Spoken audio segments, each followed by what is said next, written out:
wild game here in this here church in Westville, Florida. That's quail right there. Goose. Got some kind of deer or something. Catfish, bream, smoked deer sandwiches, fried deer, smoked deer, deer sausages, wrapped duck in bacon, duck wrapped in bacon, some kind of deer sausage crashing. Some deer sausage, I mean that's hog sausage there. Smoked deer, pork, frog leg, bream, catfish, some kind of something with deer. Deer sliders, goose, smoked deer. Of course, old green beans, French fries, cheese grits, baked beans with deer sausage in it.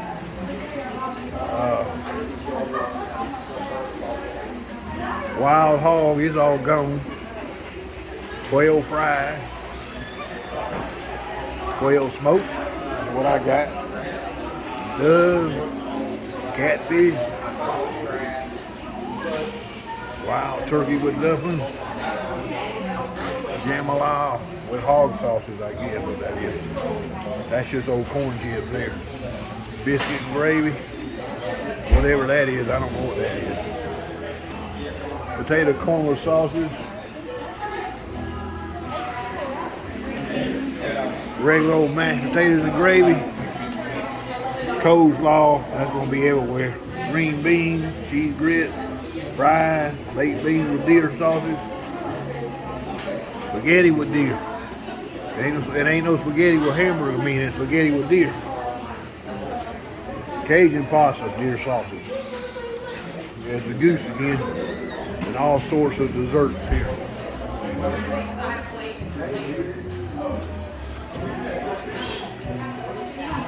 And desserts cooked the old-fashioned way. Looks like some peach cobbler, blueberry, all kind of good stuff. Fried deer, that's good stuff right there. Hush puppies, that's gonna be everywhere. Ain't gonna have hush puppies. Hogs, pulled pork, and some good old garlic bread. And here's some more pulled pork. Of course, you're gonna have mac and cheese. All kind of food here. That's the best thing they got right there, that bream and that catfish. And that goose was alright too. You got that deer sausages. Well, some good old eating here. Maybe you can come next year.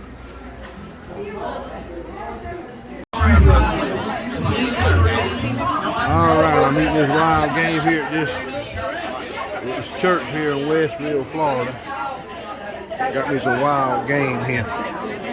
Got me some duck, some deer meat, some bream, catfish, frog leg,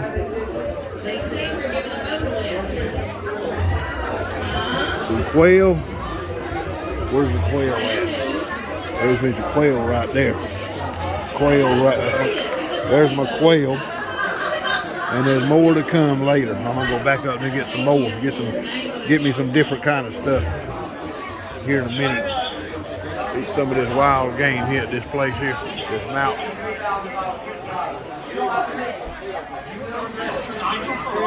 Mount Pleasant, Westville, Florida. Wild game. I was raised in Holmes County. I graduated from Bethlehem School. Yeah. I mean, this is a good school. It's like you 5. Yeah. Jesus was born. Yeah. I graduated in the year of our Lord 1984. And I'm old as you are. Unfortunately, y'all, I had to move out of Westville, Florida. find a job. I miss Holmes County. Good eating food I here. pastored Holmes County. But I'll be back here next year. Tell nobody in Jackson County. But yeah. I got that bream But there. I miss it. Bream. I can tell you now, you've got something Quail. that the world is looking for, and that's a good community to raise your family. Good eating. You can't beat Holmes County. I want to tell you now, thank you for being the people that you are. I've seen them on Duck Dynasty. Yeah, how many of y'all love Duck Dynasty? Yeah. Thank God for DVR. That's all I got to say. But I thank the Lord for it, and these two gentlemen are spectacular. I, in my own mind, have renamed them. I call them Brains and Beauty. And the brains is Martin and the beauty is Godwin. Ladies and gentlemen, would you welcome Justin Martin, Jonathan Godwin?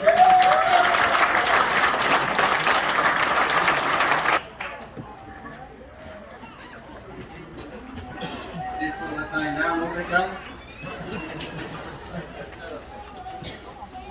Oh! Hey, how y'all doing?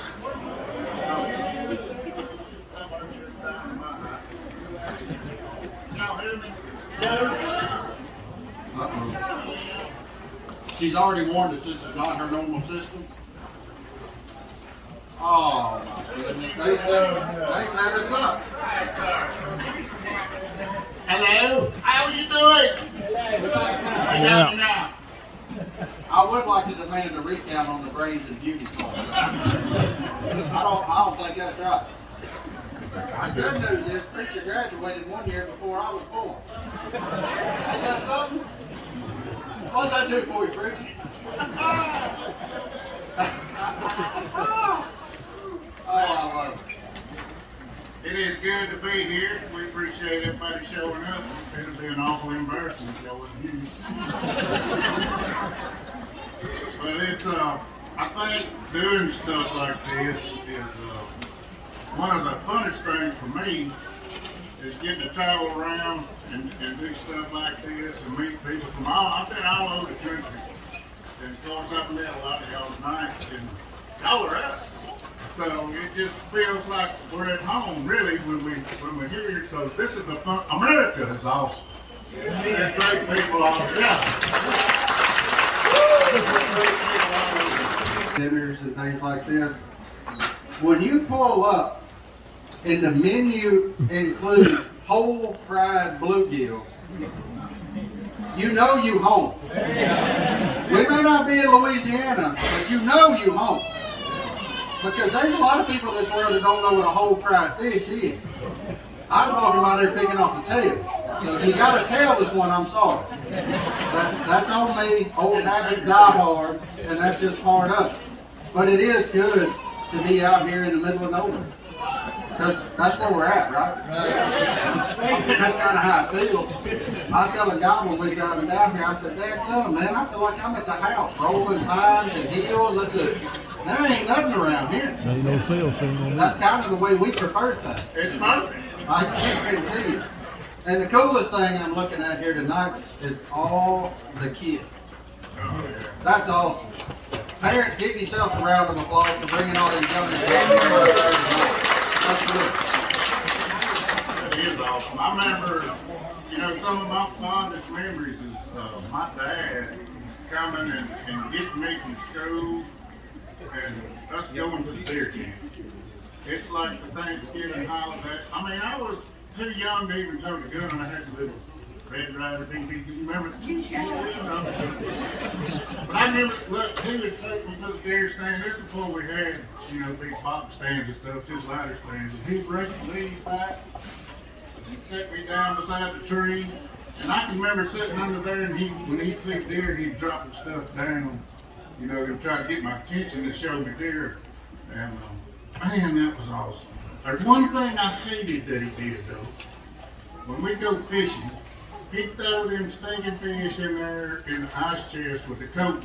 I hated drinking them slimy coats. I hated that. They didn't look at you and say, "Rinse that off in the water." Yeah. Yeah, my mama did the same thing. Guaranteed. It don't matter what you do. Fish slime does not come off of an aluminum Coca-Cola can. Ever. You get a mouthful of it on that first walk. I'm here to tell you. But it is, man, I just, when you see all these kids, now kids, do y'all hunt and fish? We do? The kids hunt and fish? Yeah. I told you there was hope for America, didn't I? Because as long as there's this many kids around here running around hunting and fishing, we're going to be all right. Yeah. Don't listen to what they say on the news. We're going to be just fine around here. Yeah, that's right. I love it. Now, I will get a little, I don't know how y'all deal with this. Y'all's policemen wear green uniforms. Y'all see them over there? First of all, we thank y'all. We appreciate what y'all do. But when we see green uniforms, that generally ain't a good thing. Our game wardens wear green uniforms. Our policemen wear blue uniforms. Yeah, or gray. But that green is a bad deal. But I will say, y'all's local police department did teach me a new term that I'm forever grateful for. Squirrel sheriff. They said we ain't no squirrel sheriffs. I like it. I ain't never heard that. We call them possum cops. So there you go. If you need one of your own, you got a little ammo too. But, for real, law enforcement officers, thank y'all for what y'all do. Thank y'all for what y'all do. And for anybody else that runs to danger instead of from it, thank you. And if there's anybody here that has served or is still serving, my hat is definitely off to you.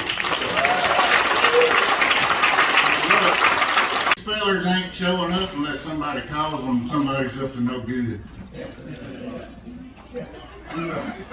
They ain't just showing up for no reason. Something's going on. Here's the ducks. I'm going to show y'all the ducks. The first ones that leave Canada and come down here. Come down this way, the teal. This is what the teal sounds like. I got the boy duck and the girl duck. Here's the girl duck. This is what she sounds like. That's her. This little boy duck with her.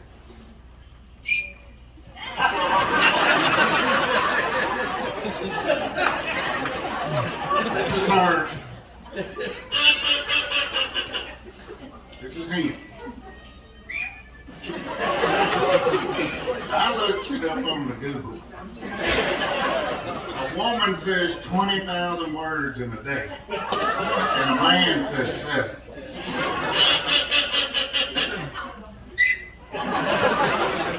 Pretty universal. Look, this is a pintail Norwegian whistle. This is, you can do 3 or 4 different ducks on it. You can cover this hole up on it, and you can vibrate your U-block. Not a bad word. That's that piece of meat hanging down in the back of your throat. You vibrate that, and you sound like a pintail. Pintail. You can do a Norwegian on it. It's got 3 notes. That's him. And you can do the duck that everybody's after, that old green head. You got to hum a low bass note. That's what he sounds like. And here's another duck that is one of my favorites to eat. It's called a wood duck. And people say, you can't call wood ducks. Au contraire, we do it all the time. But the people that tell you that, this is what they sound like. That's a flying call. But you flying, he's flying with y'all racing. You gotta do the stuff that they do when they're on the water.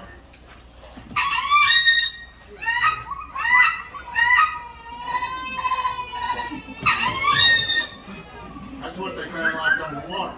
You shake the water and you blow them calls, and I promise you, they're gonna come over and check you out close enough for you to shoot. But they will swim. You ever heard of ducks in a row? They'll swim right out of the brush, right forward. And don't wait till they stop swimming and They give you 3. I'm getting mine. But look, you take that tail and that wood, and you take the breast out of it, and you cut it in 4 pieces. And you put your seasoning on it, your favorite seasoning, doesn't matter, just have to make a good one. And some cream cheese and a jalapeno pepper, roll it up like sushi, and then put a little bacon around it, and then you cook it medium. It's not poultry, it's fowl. It ain't gonna hurt you medium. Right before you take it off, you take your little honey and put it right on top for about 15 minutes and let that just ooze all over. Man, you feed that to your woman, you fixing to get gun money, bullet money. It'll give me some more of that. That's what she's trying to say. There ain't no doubt about that. And I'll just go quickly through the most popular duck, the mallard duck. Hey, what's up, boy? How are you? What's up, dog? Uh-oh. We got it. That's good. But the mallard duck, Okay. All right. We good. But the mallard duck, everybody will have you convinced they do 175 different things. They don't do about 3 things. A mallard hen. She's going to quack. She's going to give you a greeting call. And she's going to do a feed call. I'm going to go through all of them. Quack. Simple. We've all heard duck quack, right? Quack.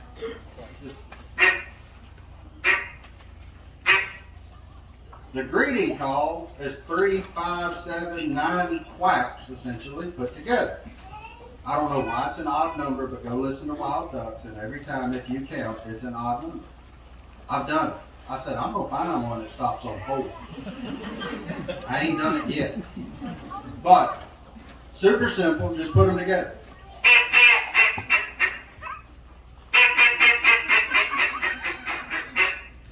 That simple. Not hard at all. That's a little tongue-in-cheek there. It took me about 5 years to figure that out. But, and then the feeding call is just a ticka, ticka, ticka, ticka, ticka, ticka, ticka.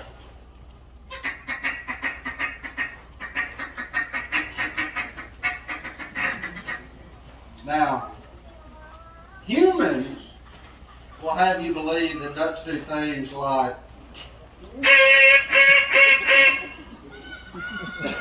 nope. They don't do that. Humans do that. They'll have you believe they do things like this.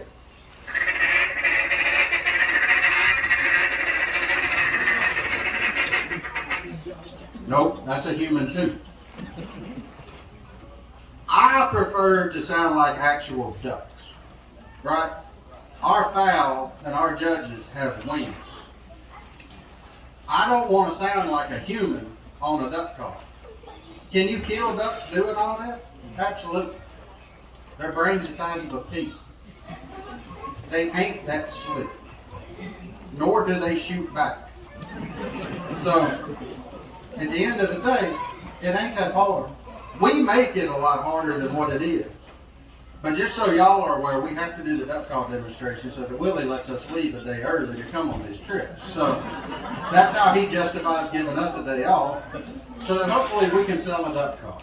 But it is kind of ironic, funny that this duck call, not this exact one, but one very similar to it, about 50 years, no, exactly 50 years ago now. 50 years ago, Phil Robertson set out on a quest to make the world's best sounding duck call. And because of his faith in the good Lord and faith in himself and an incredible support system, here we are 50 years later talking about these duck calls, visiting the middle of nowhere, Florida, which me or God would neither one have any business being here. And that's not it. I mean, really, Goblin was working shift work. 21 years. 21 years worth of it. I was a biology student, for crying out loud. And yet, here we are in the middle of Florida. Not the middle of Florida, but middle of nowhere, North Florida, that's for sure. Or South Alabama, I don't know what y'all call yourself. Go No tigers. I like that. That's good. I didn't even ask if we was gators or not around here. What are we? Gators? No. Whoa, y'all say that down here too? Folks, we are in church. You cannot say something like that. Y'all know which ones I'm talking to. Y'all know which ones I'm talking to. I ain't believing folks down here say that. Man, they everywhere. Man, come on. Those tigers can't catch us, bro. But anyway, I digress. I get a little off track sometimes. If y'all watch the podcast, y'all know that. So that's fine. Yeah, that's fine. We chase. I just got on a hot trail. But because of Phil doing that, we are here. And it's really not even Phil's story that gets us here. It is Phil's story, but it's the story of Jesus is how we end up doing these kinds of things. It's because one man was obedient to the gospel that then has gathered a throng of people to become obedient to the gospel and go out and share that message. I tell people all the time, back in the day when Jesus was here, what he used to share his message? 12 fishermen. Fast forward to 2022, he used 6 ugly bearded duck hunters to further that message. You don't think that ain't divine intervention? Have you seen Cy Robertson? Boy got a humpback, missing about 7 teeth, and all of a sudden he's an international sex symbol. Movie star, as he likes to put it. And you don't think the good Lord ain't got a sense of humor? And you don't think the good Lord can't use you to further his kingdom? I got news for you. He can use every one of us. He is going to use every one of us at some point. It's just, will we listen? Will we be obedient? I remember the first time I met Bill Robertson. It was when growing up, we deer hunted, squirrel hunted, and dove hunted. We didn't duck hunt. And a guy moved in our neighborhood that did duck hunt, and he invited us on duck hunt. And man, it was awesome. I mean, you could joke. You didn't have to be quiet until the ducks got close. You know, you could joke, you could cook. It was a little different than that deer stand. And you know, community. We had friends in there with you. And then we see ducks, and he starts calling, and these ducks talk back to him, and that's what got me. When that wind on them wings coming down, and him talking to him, they thought it was real, and they just come in there, and we got to shoot them, and I thought to myself, I got to learn how to do this. So I did. I started practicing, got me a duck calling, started practicing, and we went to watch him at a local duck calling contest. And me and Dad went with him, and I was sitting in the audience like y'all sitting there, and Daddy said, you better go warm up.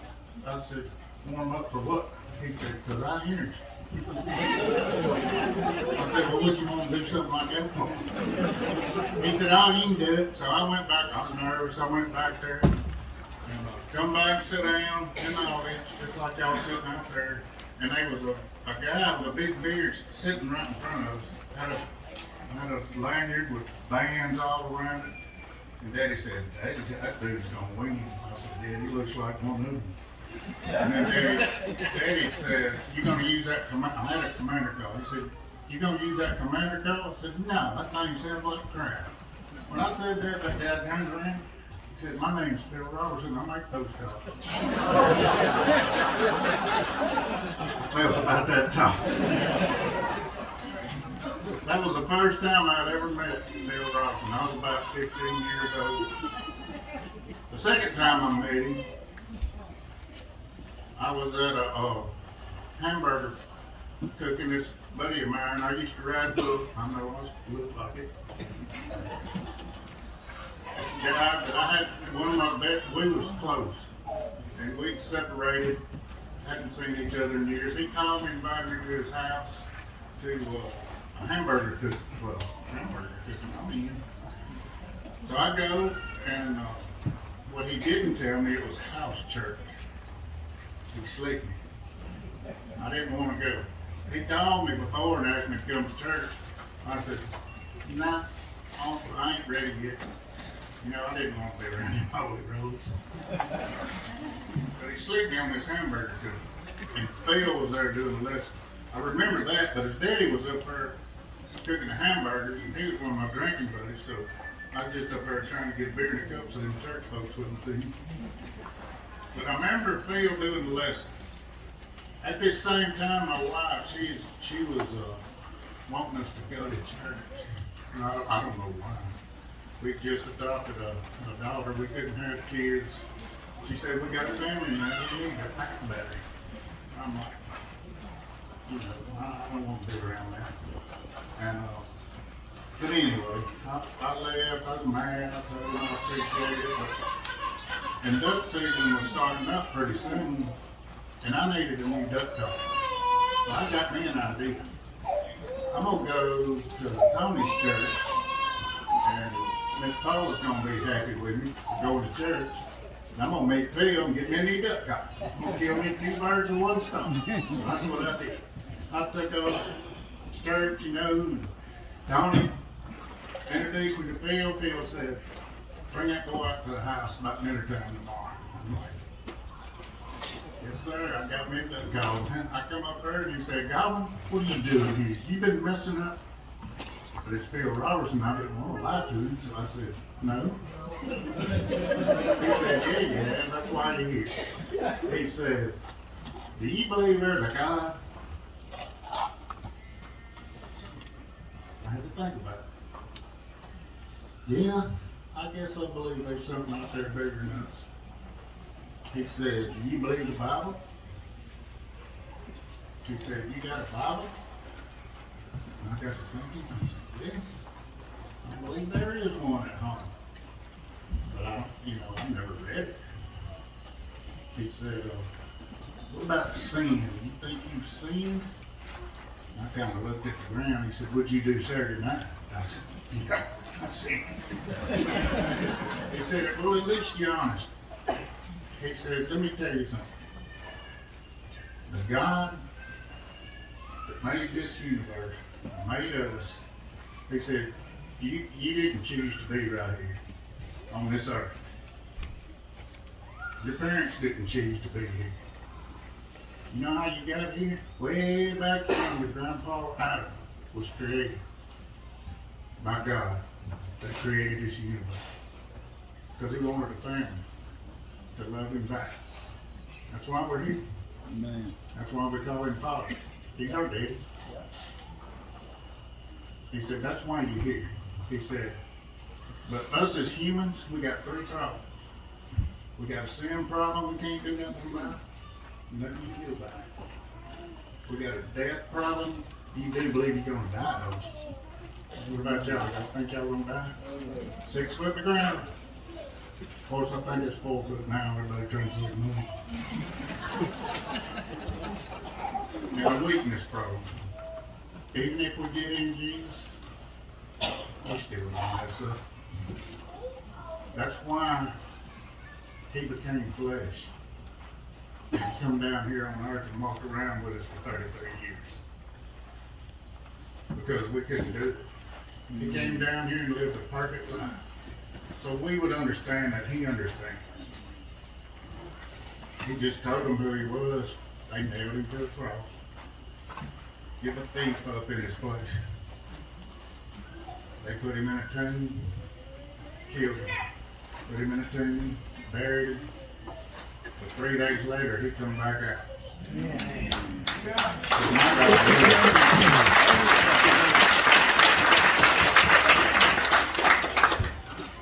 And that's the gospel, 1 Corinthians 15.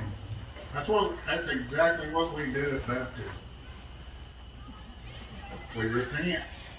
You say, well, what's that? We just quit acting like we're acting and try to act better. Phil said, you think you can be good? You ever tried to be good? I thought about it. No. I ain't never just tried to be good. He said, well, you can try, can't you? And I said, he said, that's just like repenting.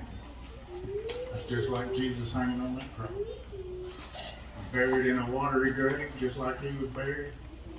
and you come up to a new life sealed with the Spirit. So now, when you mess up, your conscience really hammers on. The counselor, the helper, he helps us say, we don't act like that no more. It's called grace. We got to that. He went up there to the left, right hand of God. So now when you mess up, and the devil goes up there and says, he messed up, Jesus says, no, my blood was sufficient for that. And that's what baptism is. You make a profession of faith. You know why you make that profession of faith? Jesus is Lord.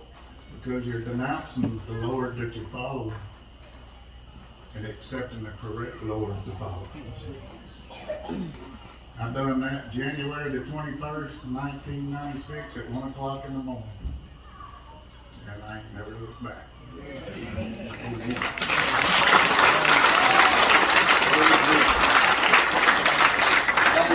Thank God for grace and mercy, right? Because I sure gave him ample opportunities to burn me before I was in it. I was a little different in Godwin and just the path that I took, but I was exactly the same as y'all. I was exactly the same as the rest of y'all. I was dead to my sin. Just dead. And look, I grew up great. Great family. Mom, Dad always made sure I was in church. My grandfather was an Assembly of God minister. Went to church every time doors were open. Was in Sunday school. Had to be the best. Had to memorize the verses faster than everybody. Had to get all the stars, all the check marks. It's competition. If you stay with me long enough, you'll learn I like to compete. Everything's a competition. And I hate to lose. And little did I know, for 26 years of my life, I was playing a losing game. Because all in there, what I had failed to do by memorizing the Bible, memorizing the stories, reading and learning, what I had failed to do was develop a personal relationship with Jesus Christ. I could tell you what it said. I had no idea what it meant. But I could tell you what it said. And still can now, but now there's a difference in it. And I went to work for these clowns. That's right, y'all laugh at that. They are a bunch of clowns. Absolutely. But when I was in college, I was in graduate school, and I know what you're thinking. You don't look that smart. I agree, I don't. If I can give y'all a piece of advice, you'd rather look dumb and be smart than vice versa. That's what I said. You can't fake intelligence. I tried that too. But when I was in college, I was working at a local sporting goods store. Willie had just taken over the company, so he was getting all this stuff through there. So I was running the gun part of it. So naturally, Willie and I became friends. This is the way the world worked. And when I was getting close to the end of graduate school, I asked Willie, I said, look, here's the deal. I need something to do to just get my mind off my thesis. Like, if you've ever gone through that, you understand, like, your mind turns to mush there for a little while. And I said, look, you ain't got to pay me nothing. So the businessman went off in Willie and said, man, free employee. Okay. So I went out there. First day I show up, he hands me a stack of paper. I said, what's that? He said, well, we just lost Walmart as an account. He said, this is a list and a directory of every Walmart in the United States. I need you to call them because their store manager can order direct from companies. And I said, do what? Y'all got any idea how many Walmarts there are in this country? Short answer, more than 2. And if you want to exercise to see just what this job was tomorrow morning, wake up, call Walmart, and ask for the sporting goods manager. See how long it takes you to get there. It takes you a minute. But I got to know them people. You know, I was a salesman at heart, kind of. I could pride myself on it. But that was my first job for free at Duck Commander. And by the time I got through calling all of them, Walmart had called back and said, all right, forget it. They're all ordering it. We're putting you back on the mod. Everything's good. So I like to look at it as I saved the company. And nothing to do with Duck Dynasty. But from that point on, then I was doing more and more in the sales, and finally, the world was changing, email was becoming a big thing, so I said, man, these people ain't gonna take me serious if I ain't got an email address. So without Willie's approval, I got my own email address at duckcommander.com. Then I sent him an email. About 2 minutes later, he walked in my office. He said, well, if you got an email, I reckon I ought to start paying you. So he did, kind of. I don't know if you'd really call it a salary, I'd have to hold my check till Tuesday sometime. That's just part of it. But God was having his check too. Don't let him fool you. We was there before we was anything. I can assure you that. We've done every job around there. But during that sales time, Gander Mountain called and said, look, we need 6,000 duck calls and we need them in 72 hours. So what does a good salesman say? Absolutely. What does the man building them say? That part's coming. So I called down there because we were in 2 separate offices. So I called Jace, who was sitting right beside Colin. And I told Jace, I said, look, we got 6,000 duck calls. We need them out in 72 hours. That's going to be good. He just, oh. Didn't even say yes, no, maybe, nothing. Just not there. I said, okay. So I called him again. This time he went, ha! Hung up. I said, well, okay. So being the tattletale I went and told Willie. And Willie said, yeah, you just got to go down there and see what it's all about. So I showed up down there, and since then he can't kick me out, right? So I told Jace, I said, look, we got to get this done. I'm happy to stay and help, whatever. And he looked at me and said, can you blow it up, Pop? I said, well, I think I can. I think I'm pretty good at it.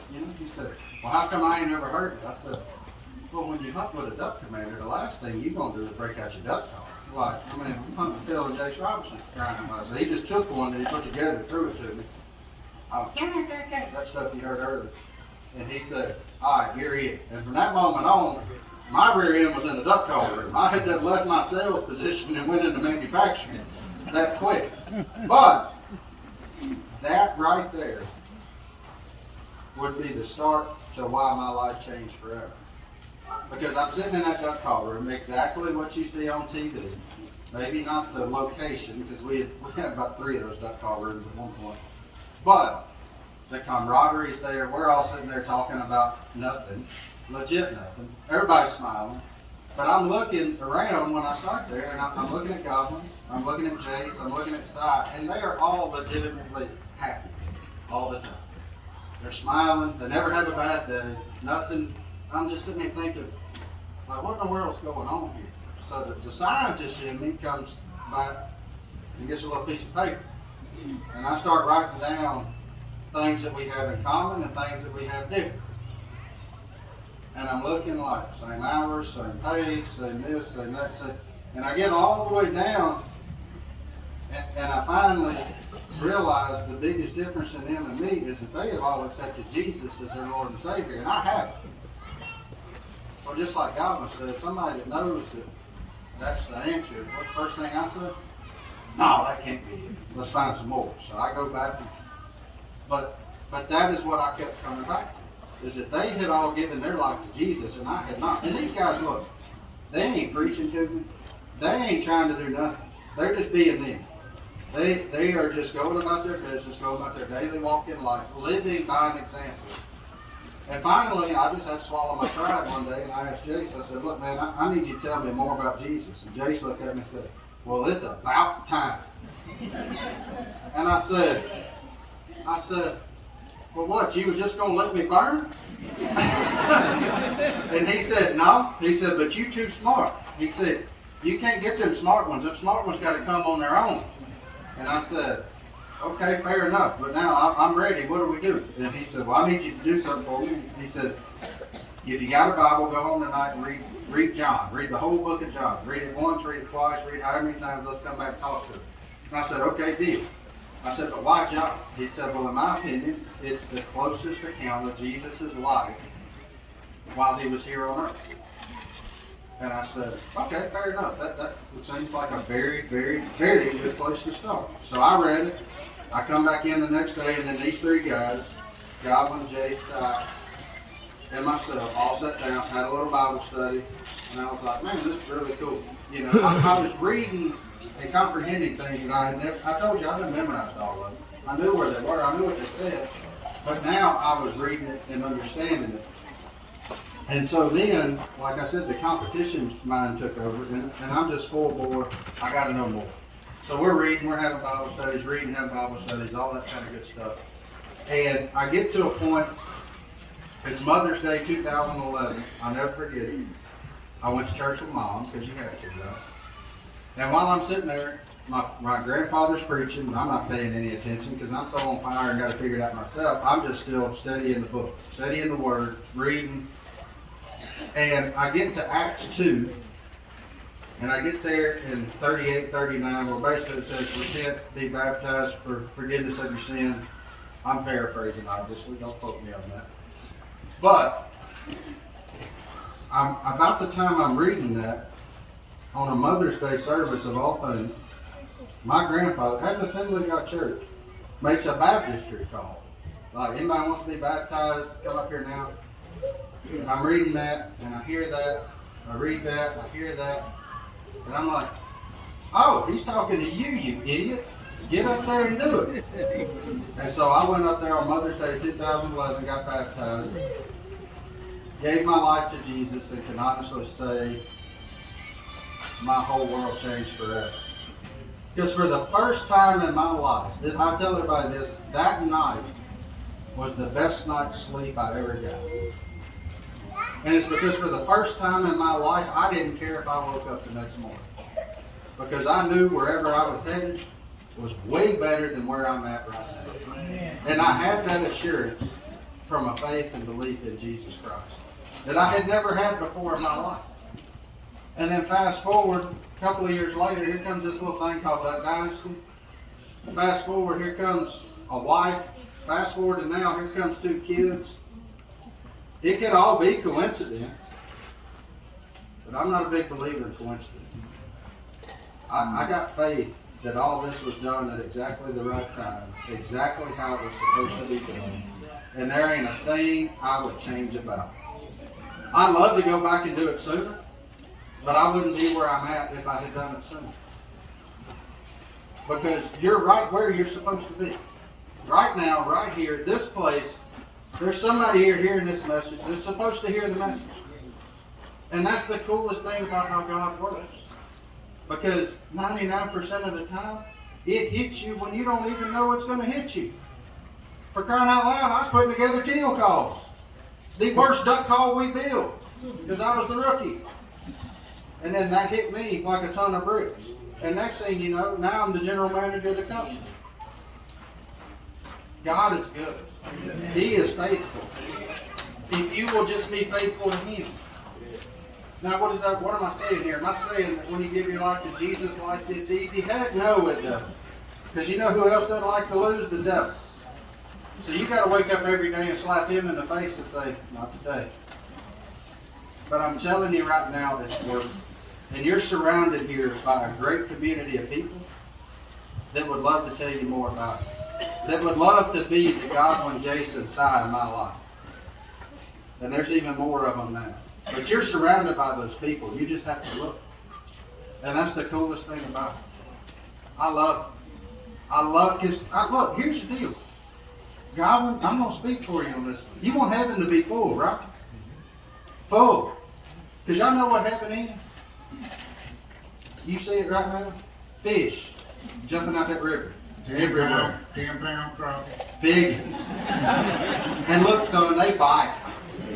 Whatever you throw out there, they bite. It's like the best stock pond you ever been to. Deer, big giant, walking around everywhere.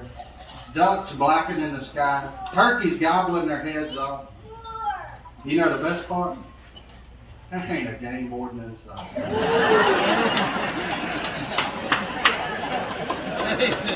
And I ain't saying that the game wardens ain't going to make it, because I know there's some good ones. I just think they're going to be reassigned once we get over. Thomas, I was hearing all that, what Phil was telling me, I didn't know what to think about it. What got me was Luke, reading Luke, that last chapter. when all these running buddies, they done killed Jesus, they killed him. And all his running buddies, they run in this upper room. And he just appeared. Just right, he's just, and it scared them to death. I mean, if you just seen your best friend die and then just appear in thin air, it scared you too, I imagine. It scared me. But this is what Jesus said to them. The reason they were scared is because they recognized who he was. That was a resurrected body. He said, it's me, don't be scared. This ain't a ghost you're seeing. A ghost don't have flesh and blood like you see I have. Touch it. And then he said, y'all got any fish? I'm hungry. So that told me two things. We're getting our bodies back. We ain't gonna be some spirit on the cloud playing a harp. That's what I used to think. We're gonna get this back. Changed, but not extra. And there's gonna be fish rising here. It's probably gonna be tropic because that's mountain here. Maybe even whole fry like we have here tonight. Might be. But that's what got me. That's what changed my mind. So if you're thinking about it, like Martin said, man, it's been a pleasure visiting with all y'all out here before we started. It's comforting to know that we got the family this far away, that we're not alone. Amen. And now you know that you're not alone. And if anybody's just been wondering, look, you've been trying to do it by yourself. It takes a village. It takes a village to get us to heaven. We're at the church, you know, every time the doors open when we're there. And we got Bible studies at work. And it takes all of us together to get each other to heaven. Once you join a church and get into a church, you got a forever family that when trouble comes, they just think of love on you and hold you up. Like I said, it takes a village. So please, please, please, just check into it. That's all I ask. You'll never forget it. Absolutely. As humans, we tend to make it a lot harder than what it really is. What does the good Lord tell us to do? Love God with all of our heart. And love your neighbor. If you do those two things, the rest of them pretty much take care of themselves, right? The sin kind of goes away with it. Because you're not coveting, you're not wanting, you're not stealing, you're not lying. You're not doing any of those things anymore. Because you're loving God with all your heart and you love your neighbor as yourself. That's a cool thing. That is a really, really, really cool aspect of what we're doing here. The other thing, and I think we'll just probably shut down with this. I was telling you my life's been a little bit in turmoil the last couple of years. Look, going back to the start of COVID and all that, Thanksgiving Day, we lost my grandfather, who was the preacher. Less than a month later, lost my father. Right before Christmas. And I'm sitting there thinking, why? Like, what in the world is, what did we do? Why me? Why us? Why my mom? Why this? Why that? Why all of this? A few months later, lost my wife's stepmom. And man, the hits just kept coming, right? And I'm sitting there saying, why, the whole time. And a buddy of mine, Clay McConnell, we were sitting down at a place we hunt, and he just looked at me and he said, have you ever thought of changing your why to why not? And I sat there for a minute, dumbfounded that something so simple could be so profound, right? So then I started saying, why not us? Why not? Why should we be special? Why should somebody else have to go through this and not us? And when I did that, the affirmation of Jesus Christ come through so strong in that moment. Because the coolest thing ever is those loved ones now have the best seat in the house for the rest of whatever happens down there.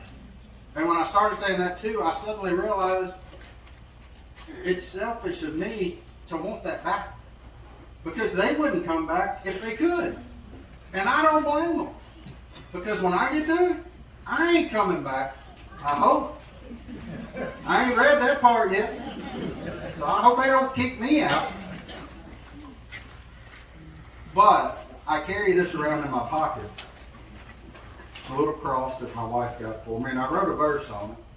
And it's Psalms 91:2. And it's really helped me. And I find myself praying it all the time. Praying it over me. And especially during that time. But it simply says, my God, you are my refuge. I trust in you and I am safe. Yes. Whatever you're going through tonight, God our Father is your refuge. You can trust Him. And you are safe. I assure you of that. Even in the darkest of times, you are safe. His arms are around you. He loves you. We love you. And we're going to hit the road back to Louisiana. But before we do, let's close in a little prayer, God. What do you think? You got it? Father, we love you. We thank you so much for the work you've done on the cross to give us the hope that we have. I just pray special blessings on each one of you. I thank you for the people that's gave to help out this event take place. And again, Father, we just pray that you will watch over us and keep us safe, keep the evil one away from us. In your precious name, amen. Amen. We love y'all. Thank y'all. Thank y'all.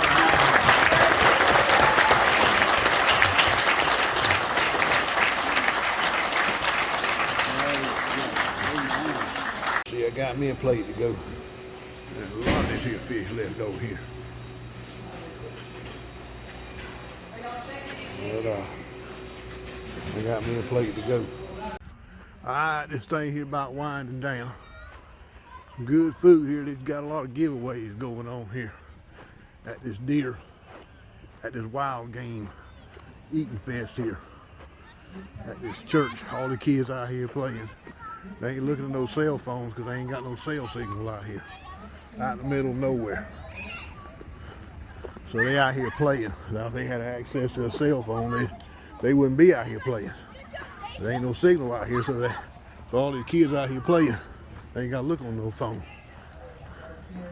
But this thing about to wrap up. They're giving out some gifts.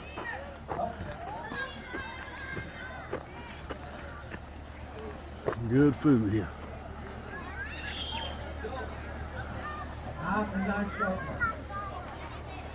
1612. 1612.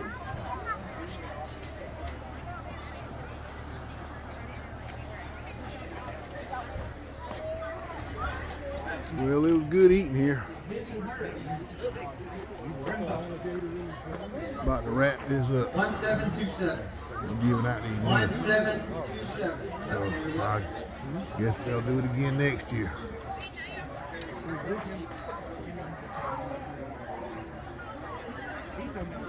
For the kids, 6247.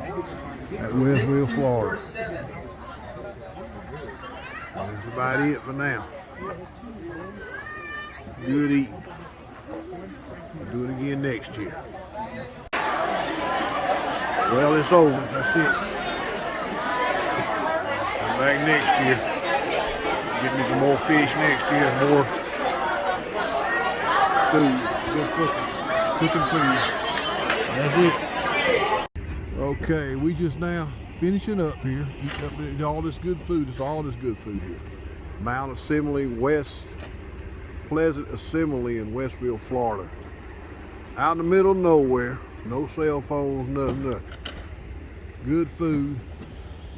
Church is even on the dirt road out in the middle of nowhere in Westville, Florida. Real good food. Nice, good country cooking, wild game cook-off, or whatever you want to call it. It was a cookout, what it was. Real good. I guess they'll have another one next year. But